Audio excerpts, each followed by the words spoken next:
Hello and welcome to another edition of Betfair's Trade Talk. It was a massive weekend of footy and there's plenty to dissect. Daz, a lot happening on the Betfair Exchange this weekend. Yeah, absolutely. Saturday was the day of upsets and a lot of sides got pretty short. So Geelong getting beaten at Kardinia Park is obviously a rarity. Hawthorn bringing down the Saints. Fremantle beating Melbourne at the MCG for the second year in a row. And obviously that does huge things for a lot of those markets on the exchange and also the teams that dodged bullets. So Port Adelaide weathered the Richmond storm and got through that okay. And Adelaide held off Brisbane, who were inaccurate in the second half, and they get a valuable 4 points as well. Freo get their fourth win in a row. Daz, are they back? You're going to talk about Freo's chances potentially top 8 and top 4. Yeah, each win has probably been better than the one before. They beat Hawthorn at home in the first game, then they beat an out-of-form Sydney away in the second game, then they beat the reigning premiers Geelong at home in the third, and then they beat Melbourne at the MCG. So you could argue each of those wins was a step up on the one before, and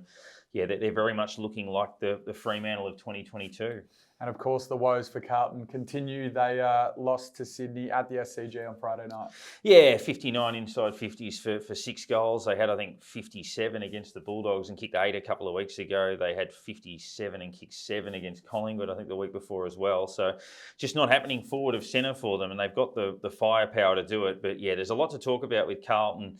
And that's a big game against a Melbourne side that's probably got a bit to prove this Friday night as well. 100% does. Well, let's get stuck into some of the market moves on the exchange. And you've got a couple to point out. The first one you want to talk about is the Cats. Yeah, they've obviously 3 losses in a row for the second time this year. They lost the first 3, then won 5 in a row, and now 3 on the bounce. We've spoken a lot about how competitive the Giants are, but that was still a surprise. Obviously, Toby Green, the superstar, led that push. Daniels as well was very good. But Geelong out to $13 now for the flag. That's the longest they would have been in a very long time. They've drifted from equal favourites to single figures, or sort of the top end of single figures, and now to 13s. Port Adelaide, a good move into $7.40 now for them. Some people debating whether they're the second best team in it or whether that's still Brisbane. And then Collingwood obviously holding favouritism and shortening a touch at $3.45 in terms of the flag. There's plenty of others to talk about, but yeah, Geelong starting to get on the nose. Well, just looking at Geelong, the teams that they beat before losing their first 3, they went on a bit of a winning run and they beat Hawthorn. They absolutely smashed them. West Coast, and we know how they're going. They beat a very out-of-form Sydney at that stage at Kardinia Park by almost 100 points. And then they got a good win against Essendon, but they had so many injury problems. Probably the best of their wins was against Adelaide, but they haven't really beaten much, and we know they got really short in some of the markets at a stage there. Yeah, and obviously round 2 they lost to a Carlton side who haven't franked that form. Obviously Gold Coast controlled them at Metricon, and then since then the loss to Richmond on a Friday night, who have struggled. Admittedly, they've got a lot of injuries, Geelong, but still games they wouldn't have lost last year. So this time last year they'd started their run. They were 7-4, so they were 2 games ahead. Same time last year. We know Selwood's retired, but they will get Dangerfield and Guthrie and Duncan and these sorts of guys back. But the next month is interesting. They've got Port Adelaide away soon. They've got the Bulldogs. They've got Melbourne. So if they don't find form during that period, then they're almost too far back, certainly for top 4. And even top 8 becomes problematic. That's right, Daz. A big watch on Geelong in the next couple of weeks. A team I really want to talk about, and we mentioned before already, is Fremantle. Before the latest round, they were $3.85 to make the top 8, and they've firmed into $1.91, which is a massive firm, and that improved their probability of top 8 by 26%. Freo are on fire at the moment. Yeah, they are, and obviously the sides around them losing games as well has really helped, and the market around top 4 for them is an interesting one as well, where looking at some of those sides around them on the table, but you can get prices as high as about $7.60 for Fremantle in and around that market, which is quite remarkable when you factor in that they're a game behind Melbourne, a game behind St Kilda, level on points with Adelaide, level on points with Essendon. There's a chance they could be in the top 4 within 2 weeks. So they're well and truly moving. A couple of weeks ago, you laid Melbourne for top 4. They're on the drift out to $1.65. So far, that's looking accurate. And the concern around them was the teams they'd beaten. They'd beaten 18th, 17th, 16th, 15th, etc.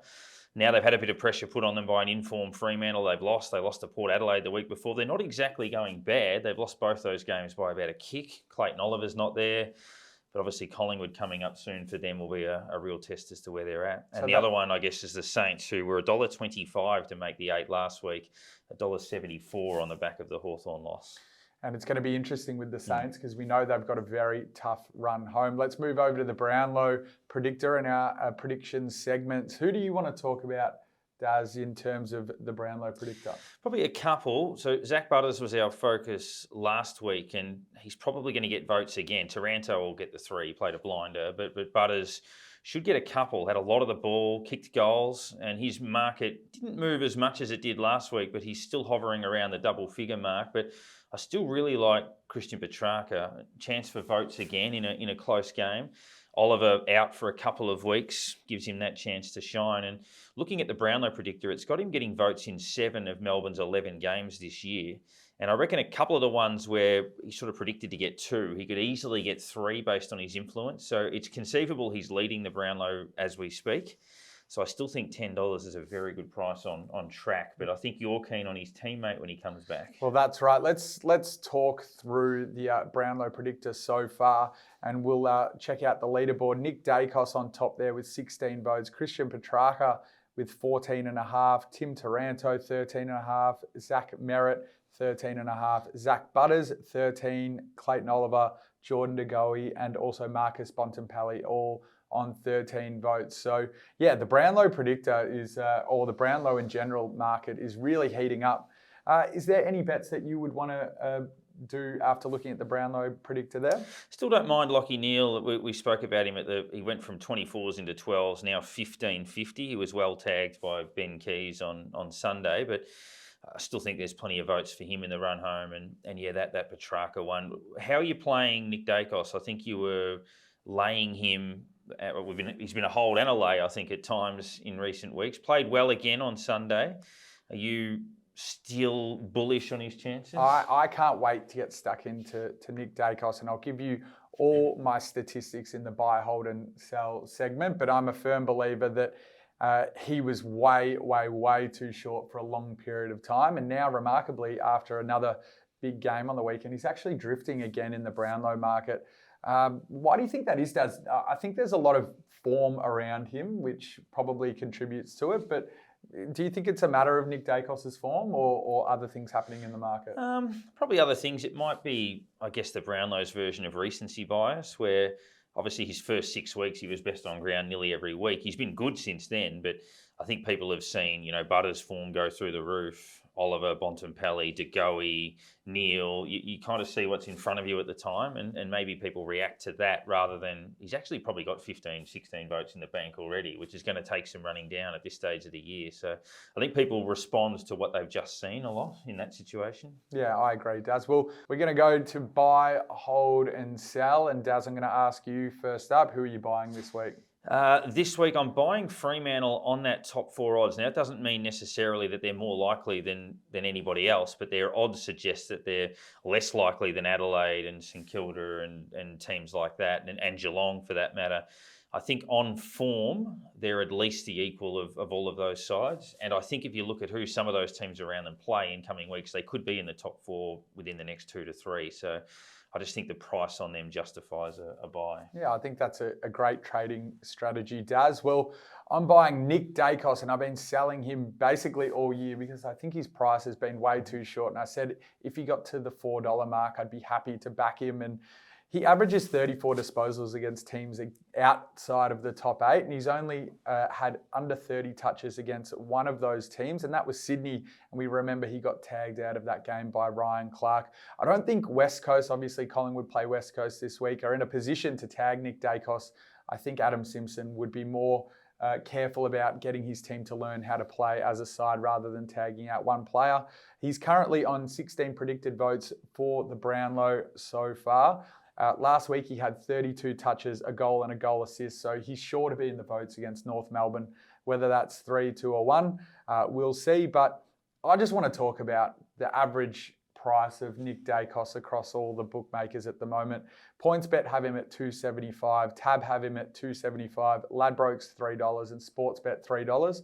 The average is 287 there. You can get 42% better odds at the moment at Betfair. He's in the $4 range. That $4.10, that is just an unbelievable price. And the thing is if he does shorten to what the corporate prices are, you can just lay off and make a profit on Nick Daicos, whether he wins or loses to Brownlow. So I just think he's such a good price at the moment compared to the corporates. Like you kind of have to buy him, I think. And you can snap that up quick because it feels like we're moving the market. So your laying of Melbourne top four moved them. Last week we spoke about Danaher for the Coleman. He only kicked 2, but his odds halved. So maybe people are listening. But yeah, that's terrific to get a 42% benefit. And it does create that trading opportunity where you can cover your bases and win regardless of what happens on the Monday before the grand final. That's right. And that's what we love to do on AFL Trade Talk. Daz, who are you holding this week? I've held them before, but holding Melbourne again, I still don't know which way they're going to go. Even in defeat, they still look pretty dangerous. But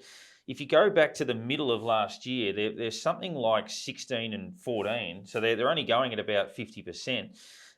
They've got so much talent. I still feel that on their day, they're equipped to beat anyone in the competition. But I just want to see what happens this Friday night against a fired-up, backs-to-the-wall Carlton, who are still competitive, and then obviously the big one against Collingwood on the King's birthday. We'll learn a bit about the Ds. We're similar again, Daz, because I'm holding the exact same person I held last week. But the reason why I held last week, because I don't know whether you remember, but I thought Melbourne were being a bit cheeky. They didn't want to release the return date of Clayton Oliver. Some people could have said it was a month or more. We were sort of thinking, well, this is cheeky. Could it just be 2 weeks? And we know a lot of clubs have done that this year. They've announced that he's going to return for the Pies game on King's birthday weekend. So that'll be after the bye.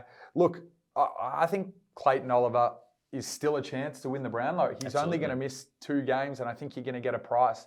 We know that he's had predicted votes in plenty of his games this season, and he's won the umpire's watch. So hold this week. That's my advice. Once Melbourne play Carlton. After that game, we'll see what happens with Petrarca. But when you think that Clayton Oliver's gotten to a price where he's not going to get any longer, back him in and watch him shorten later in the year. Yep, I think that's a very good call. And yeah, those 2 Melbourne players, the Petrarca Oliver watch and how you play that around the Brownlow, I think it wouldn't be the first time they both got upwards of 20 votes in the same count. That's right, Daz. Well, we both didn't have a sell this week, but we wanted to talk about the media. I'm just going to read something for you, Daz, and hit it out there and let you speak. I can cop criticism about form and losing, but when it's factually incorrect and questions my character and commitment to the team, it pisses me off. This is the accountability as players we would like to see with certain people in the media. And it goes on to say a couple of other things, Daz, but what do you think? Yeah, that's Patrick Cripps, the Carlton captain. And basically what that centred was, there was a report on Footy Classified that was picked up by a few radio stations that 2 of Carlton's leaders, so Cripps and Doherty, had stayed at a hotel away from their group whilst the team was in Sydney, and they suggested that was poor leadership. It's since been revealed that because Carlton had the weekend off, that the players had stayed together on the Thursday night before the game and the Friday night of the game. And then because they had the weekend off, Cripps and Doherty simply stayed back in Sydney, stayed at a different hotel with their family. And as is always the case, players slowly filter their way back to Melbourne. But both of those players spent the entire preparation of the game and lead up to the game and after the game with their teammates in the hotel. And I think to throw stuff like that out there, look, Carlton are struggling for form, and I think that's totally fair enough for people to look at that and say, this isn't working, forward structure that, run and carry, all of that type of stuff. But if you're pulling things out of thin air, and the issue would be the lack of accountability, there'll be no one that'll come out and say, yeah, sorry, we got that wrong. And I think Patrick Cripps, one of only a handful of players to play over 200 games without playing in a final, I think it's a bit rich to question his commitment when he's carried the club for a decade. And Sam Doherty, with everything that he's done for that club as well, I think it's lazy and nothing will come of it. If Patrick Cripps plays a bad game or misses a target, people will smash him for it. Yet they can throw this stuff out there without even validating if it's true or not, and nothing will come of it. And I think it's unfair, to be honest. Criticise Carlton for their form, but just talk about the truth. Yep, I agree, Daz, and you're really hot on this one. It's frustrating. I agree. I'll just finish by saying the narrative is boring. Yeah. Like I would like the media to figure out why Carlton is going wrong using data and analysis. Yeah. And that's what we do on Trade Talk. Mm-hmm. So yeah, have a little bit of factual insight behind your calls, and yeah, that'd be great for everyone. But I find the narrative boring, to be honest. But wow, that was big, Daz. It's one of those things. I think there's a certain section, and not criticising specifics, but I think sometimes people look for, negative storylines and the especially ambulance chasing. Karl Exactly, right that ambulance chasing type things. I'm like, I don't know, maybe that's just me. I've always been what's happening on the field and how do we assess that? I think Cripps' commitment to Carlton is completely fine. Yeah, that's right, Daz. Well, we're going to the back or lay questions now, and the conversation might get a little bit more heated. Who knows? But my question for you, it's a bit of a two-parter, but will Damien Hardwick coach in 2023? And who will potentially coach Richmond in 2023? It's interesting that 2024, my mistake. Yeah, the two coaches that have been closest to getting jobs in recent years without getting them have been Adam Uze and Daniel Giansiracusa. So if they go down that path, they're probably the two that are most in line. There's been suggestions around people like Nigel Lappin and those sorts of guys. Interestingly, only one premiership coach since Lee Matthews in 2004 has won a flag coaching their second club. So premiership coaches have all been new coaches like Worsfold, Roos, Clarkson, Goodwin, Beveridge, etc. Hardwick himself. So it's not always go for the tried and true. There's been a lot of speculation that Damien Hardwick could coach the Gold Coast, even Port Adelaide, despite how well they're going. He's got a connection there, but my gut feel is that Damien Hardwick might not coach next year. I think the burnout will see him step away for a while and then he might come back. And I think Richmond will go down the younger path. And I'd be thinking someone like an Adam Uze or a Daniel Giansiracusa for mine. Do you have a gut feeling either way for Dimma? I don't think he'll be coaching. I know that you hear a lot in the media that people are pretty steadfast that he's going to be coaching, but he's barely going to get a couple of months off before the end of this season. We might see him do a little bit more in the media, kind of like what Nathan Buckley is doing. An interesting one is Dustin Martin going to be at Richmond. And I can understand why he would want to leave, given his loyalty to Damien Hardwick and maybe them going down that younger route. It's an interesting one, Daz. It is an interesting one. And yeah, I mean, obviously there's always been speculation about would he go somewhere else or would he retire or what might happen with Dimma. But I wanted to ask you about the sling tackle, the dangerous tackle. 6 players were reported this weekend, 5 of them for dangerous tackles. Nearly half the reports this season have been for that. Have we gone too far? I mean, I understand the mindset around it because you don't want people who can't protect themselves smashing heads into grounds and stuff like that. But it feels pretty hard to stop players with some of these tackles that are really borderline. Yeah, it is pretty hard, Daz. 35 players have been suspended already this year, and like you said, half of them have been for dangerous tackles. Yeah, who's the onus on? I find it interesting that a few of the players that are getting suspended this week, there weren't free kicks even paid against them in the games.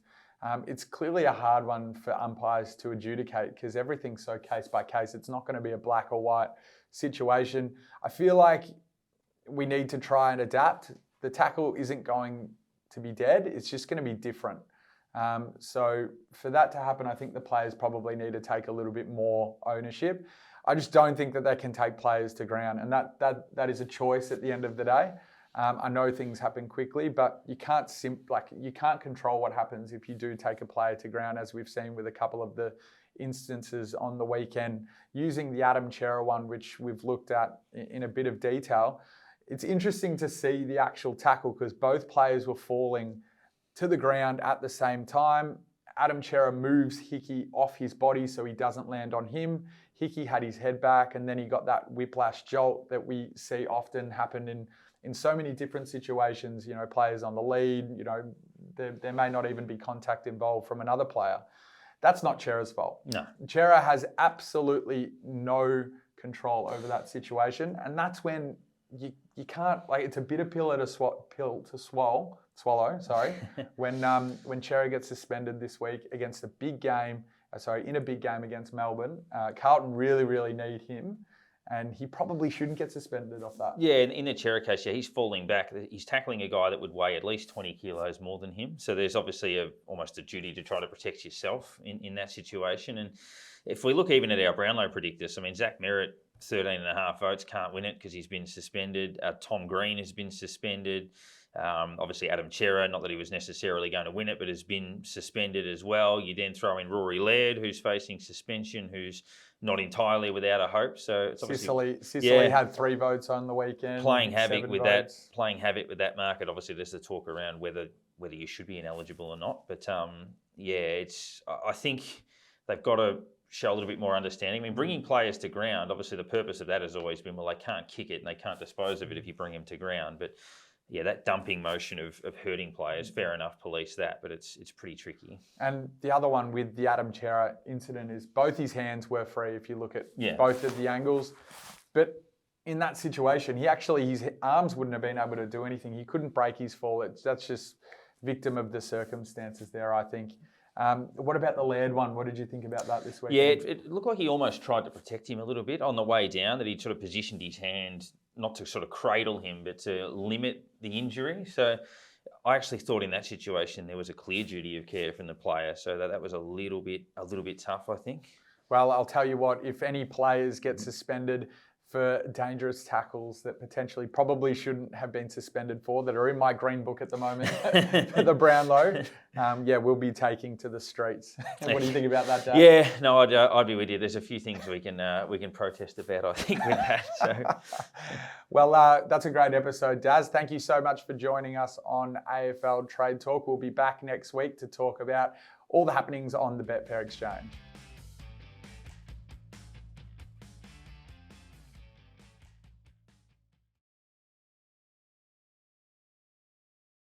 Imagine what you could be buying instead. For free and confidential support, call the number on the screen or visit the website.